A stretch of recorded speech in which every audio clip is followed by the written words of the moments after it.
Hello friends, welcome to our channel Suswadu foods. ఈరోజు మనం ice cream ఎలా తయారు చేసుకోవాలో చూద్దాం. ముందుగా 2 బిస్కెట్ ప్యాకెట్స్ తీసుకోవాలి. తర్వాత మిక్సీ జార్లో ఈ బిస్కెట్స్ని వేసుకోవాలి. వేసుకున్నాక దీన్ని మొత్తం మనం పౌడర్ చేసుకోవాలి. ఇలా దాంట్లో 2 స్పూన్స్ షుగర్ వేసుకోవాలి. వేసుకున్నాక మళ్ళా గ్రైండ్ చేయాలి. తర్వాత దీన్ని మనం వేరే ప్లేట్లో సర్వ్ చేసుకోవాలి. తర్వాత మనం 200 ml మిల్క్ తీసుకోవాలి.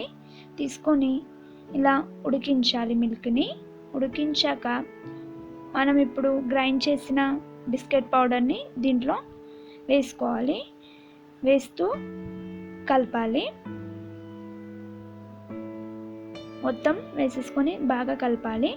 కలిపాక కొంచెం ఉడకాలి. తర్వాత మనం స్టవ్ ఆఫ్ చేసి దాన్ని కొద్దిగా కూల్ అవ్వాలి. కూల్ అయ్యాక మళ్ళా మిక్సర్ జార్లో వేసుకొని దాన్ని మొత్తం స్మూత్గా గ్రైండ్ చేసుకోవాలి. గ్రైండ్ చేసుకున్నాం. తర్వాత వేరే దాంట్లో మొత్తం ఆ గ్రైండ్ చేసిన పేస్ట్ మొత్తం వేసుకోవాలి.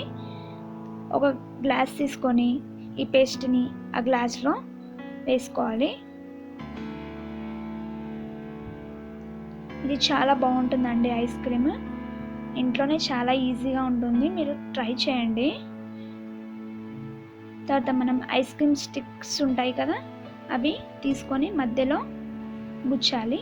ఇలా అన్నిట్లో సర్వ్ చేసుకోవాలి. తర్వాత వీటిని 6 గంటల వరకు డీప్ ఫ్రిడ్జ్లో పెట్టి తీయాలి. ఇలా చూసారా, వీడియోలో కనిపిస్తుంది కదా మనకు. దాంట్లో ఇప్పుడు మనం వాటర్ వేసుకోవాలి. అవి వాటర్ వేసుకుంటే స్మూత్గా వస్తాయి.